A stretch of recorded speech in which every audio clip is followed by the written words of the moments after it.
ബഹ്റൈനിലെ സ്വകാര്യ വിദ്യാഭ്യാസ മേഖലയുടെ പ്രവർത്തനങ്ങൾ കൂടുതൽ സുതാര്യമാക്കാനും ഗുണനിലവാരം ഉറപ്പാക്കാനും ലക്ഷ്യമിട്ടുള്ള ഭേദഗതിക്ക് ഷൂറ കൌൺസിലിന്റെ അംഗീകാരം.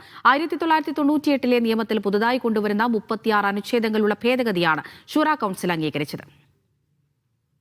രാജ്യത്ത് 3 പതിറ്റാണ്ടിനു ശേഷമാണ് വിദ്യാഭ്യാസ മേഖലയിൽ ഇത്രയും വിപുലമായൊരു നിയമപരിഷ്കാരം നടക്കുന്നത്.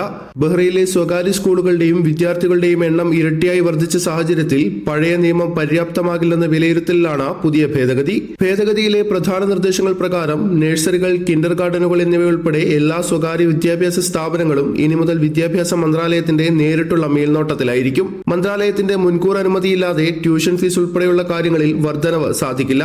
ഫീസ് വർധനവിനായി സുതാര്യമായ അപ്പീൽ സംവിധാനവും മന്ത്രാലയം ഏർപ്പെടുത്തും. വിദ്യാഭ്യാസ സ്ഥാപനങ്ങളുടെ ലൈസൻസിംഗ് നടപടികൾ കൂടുതൽ എളുപ്പമുള്ളതാക്കും. മന്ത്രാലയത്തിന്റെ പ്രാഥമിക അംഗീകാരത്തിന് ശേഷം മാത്രം മറ്റ് അതോറിറ്റികളിൽ നിന്നും അനുമതി തേടിയാൽ മതിയാകും. സ്വകാര്യ സ്കൂളുകളിൽ രക്ഷിതാക്കളുടെ കൌൺസിലുകൾ ഉറപ്പാക്കും. ഇത് സ്കൂൾ മാനേജ്മെന്റിന് ഉത്തരവാദിത്വം വർദ്ധിപ്പിക്കാൻ സഹായിക്കുമെന്നാണ് വിലയിരുത്തൽ.